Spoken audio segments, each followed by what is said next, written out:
kid, like, you really got it, right? It's the central human story. There's the terrible unknown, right? Fire breathing, generating trouble, and what do? You confront that, and by confronting it, you get stronger. That's the shield, and that's what a human being is, and that's right. It's exactly right, and that was the end of his night terrors, by the way, which seems too good to be true, but it is actually true, because I followed up with his mother for a long time, and that was that. He catalyzed that part of his identity. He adopted the role of the mythological hero, and that's what he needed to do, because like there was lots of there's a dragon and a bunch of dwarfs. Like, what the hell are you going to do about that? Run? That's not going to help. You know, if you run in a dream like that, the dwarves multiply and they get bigger, and you get smaller as you run. It's like, that is not a good solution, and people do that in their life all the time. And so the dwarves get bigger until they're giants, and they get smaller until there's nothing left of them, and then there's no recovery. That is not good. Now, okay, so now I also propose to you that there's a symbolic structure to the world.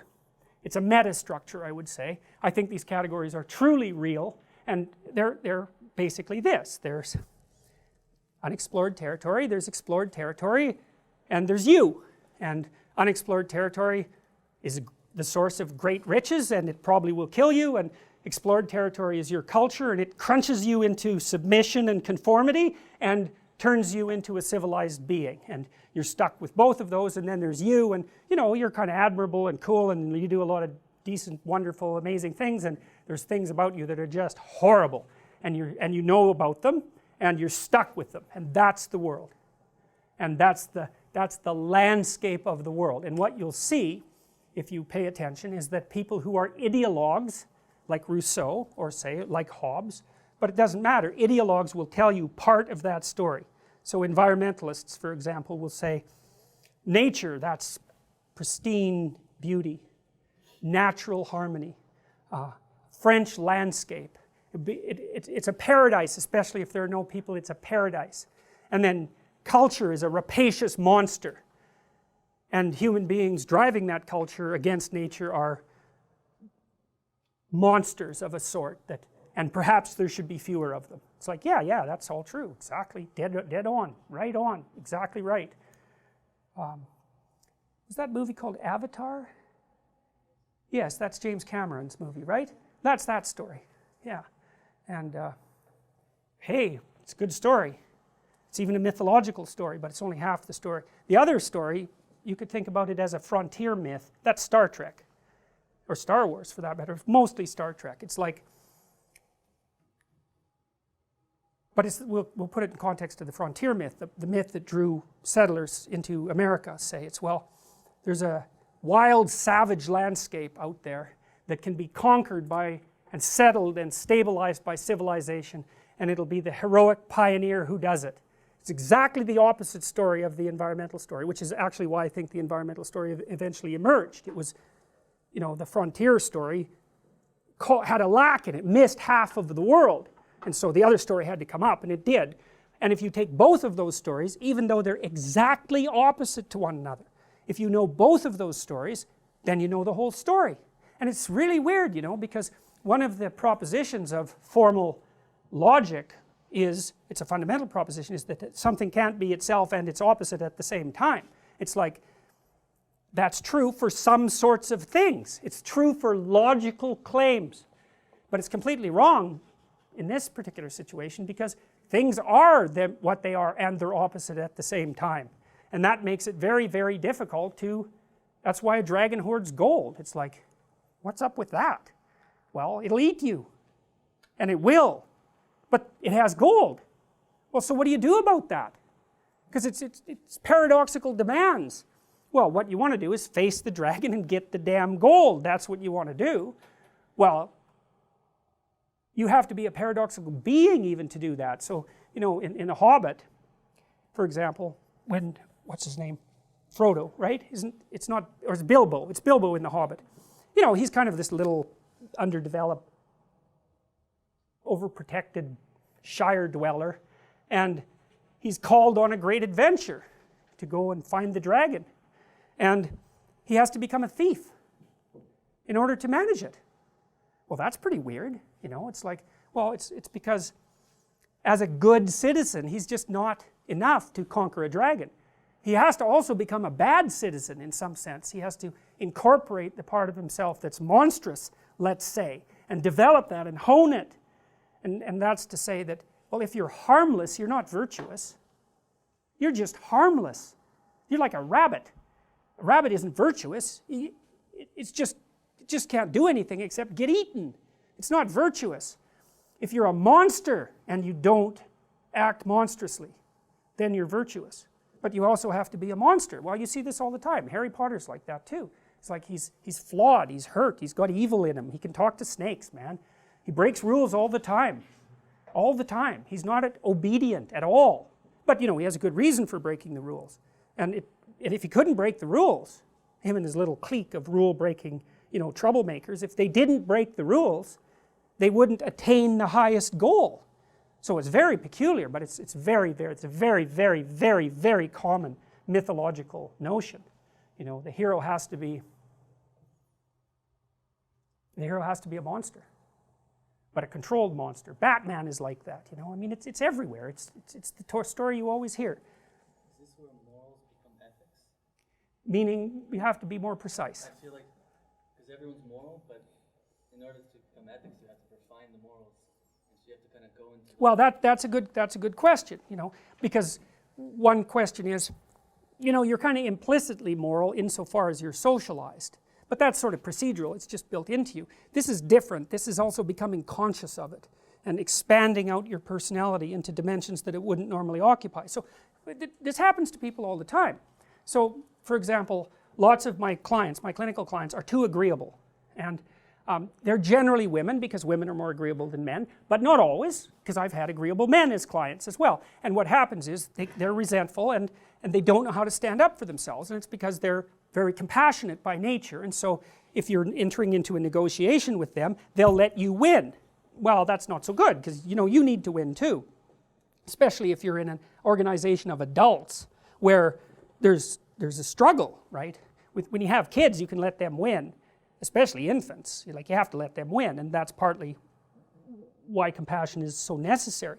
But as a basis for negotiation between adults, it's like, sorry, it's insufficient. You have to be a bit of a monster so that you can say no. And so a lot of what you do in psychotherapy is treat people's anxiety and depression. That's a huge chunk of it. Help them straighten out the way they think. That's a huge chunk of it. But another chunk of it is, well, let's toughen you up, you know, let's put you in a position where you can bargain, let's teach you how to assert yourself and stand up for yourself, and that's assertiveness training, and it's a huge chunk of psychotherapy, and you need to learn it. It's like, because part of how you regulate your interactions with other people is to negotiate, and you cannot negotiate unless you can say no. You can't do it. And it causes conflict to say no, and if you don't like conflict, which is basically the definition of being agreeable, then you can't tolerate the conflict, and so then you can't negotiate on your own behalf, and so then you keep losing, and you're bullied, and you know, it's not good. Then you get resentful, and it's really not good. So you have to develop your inner monster a little bit, and then that makes you a better person, not a worse person. It's weird, but that's just how it is.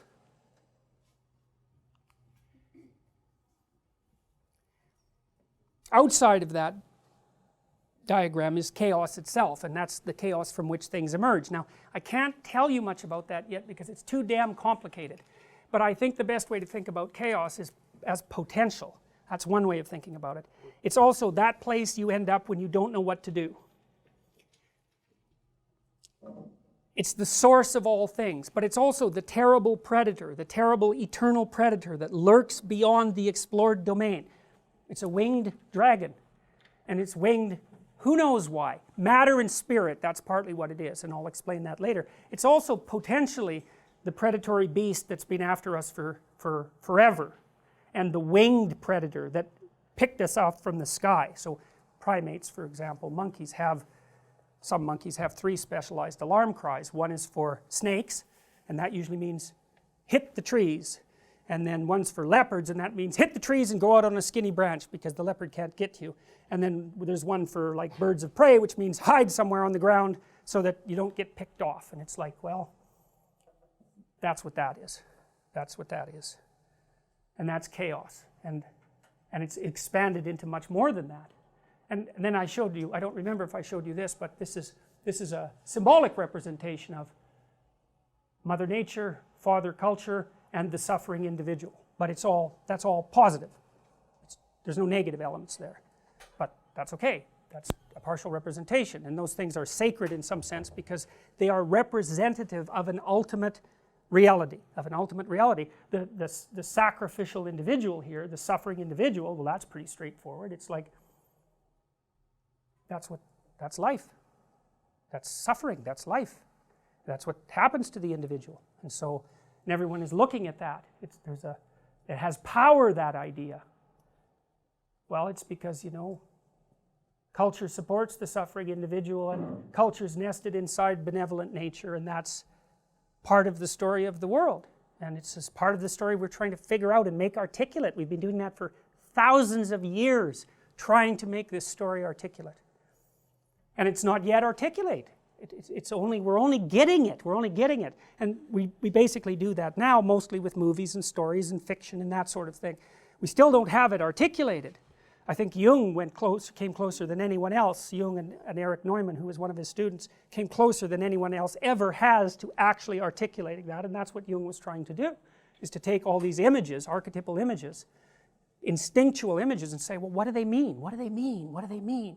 And he got a long ways on that, although his writing is quite obscure. And it's obscure because, well, how the hell are you going to explain an image like that without being obscure? It's like, it's insanely complicated, and it's not linear. It's not a linear thing. That's why it's in a picture, because a picture presents everything at once. And you want to take that apart linearly. Jesus, it's just impossible. But we've been struggling to do that. Really, we've been struggling to do that from the time we became self-conscious. What is the world about? How should we live in it? Well, that's a partial answer, and it's a culture-bound answer, obviously. But you see, archetypal representations like this in many cultures, so for example, the image of the Virgin and Child, that way predates Christianity. Like the Egyptians, that was Isis and Horus. That goes back, we have no idea how far, thousands and thousands of years before the emergence of Judaism and Christianity, way back before that, and no doubt back into prehistory itself, because a culture that doesn't hold the mother and child as sacred dies, obviously, so it has to be held as something that you revere, which at least means you don't kill mothers and children. It at least means that. And that's an instinct, it's an instinct. It violates you to do that, and thank God. All right, let's take 15 minutes. So, I told you about this a little bit last week, but one of the motivations I had for thinking the things that I've thought through, the motivation I had for thinking them through was because, well, it seemed self-evident to me, let's say, and I think that was partly from reading Jung, that just helped me clarify it, was that, it was sort of Jung's contention that we had a organic development of a metaphysical ethic that was embedded in religious tradition, and that basically unfolded, let's say, in the West till about 1600, 1500, something like that, and then science emerged and we got unbelievably technologically powerful and using a certain view of the world. We're so technologically powerful, but we're still not very wise, and that just seems to me to be a bad combination. And I thought about that a lot. It's like, okay, well, how do you handle the combination of exceptional technological power and an impaired ethic, let's say, something like that, underdeveloped ethic, or one even in which you have no faith, because it seems the foundational elements of it are irrational. They're in mythology, they're in religion, they don't fit well with the scientific worldview.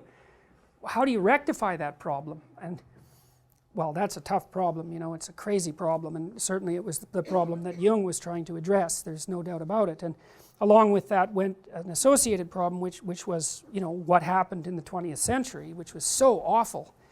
And in so many places, it was just so unbelievably brutal and terrible, and it was perpetrated by millions of people, and they were individual people, and they weren't that much different from normal people. In fact, they were normal people. And so the other thing that struck me was that it would be better if that sort of thing didn't happen anymore, and so I was trying to figure out what the hell could possibly be done about that. And you know, part of Jung's contention was, well, you had to understand yourself as a monster if you were ever going to maintain some control over the fact that you are in fact a monster, and that could come forth if the situation is correct. It's like, okay, that seems reasonable.